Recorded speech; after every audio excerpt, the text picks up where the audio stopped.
From this to this. Napag-alaman ko ang may festa na naman sa Karatigbayan, kaya syempre hindi natin to palalampasin, napabiyahe na naman tayo.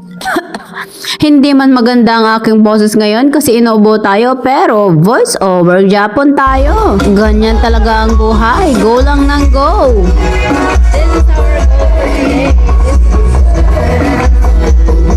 This is our goal for today.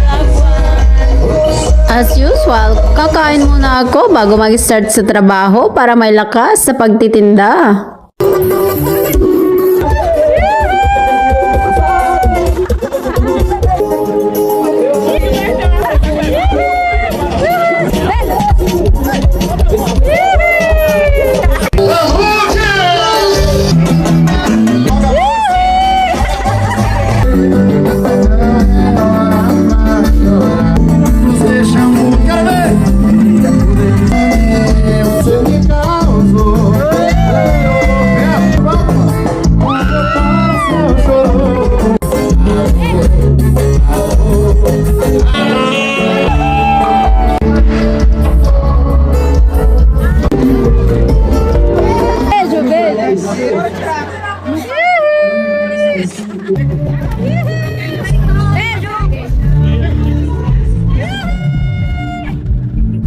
Kung gusto mo pang makakita ng iba't ibang kultura at lugar dito sa South America, Brazil, just follow and share, isasama kita sa lahat ng biyahe ko. Ito ang iyong amiga, ang naghatid ng kasiyahan sa buhay ng mag-asawa sa pamamagitan ng bulaklak. Thanks for watching! Bye-bye!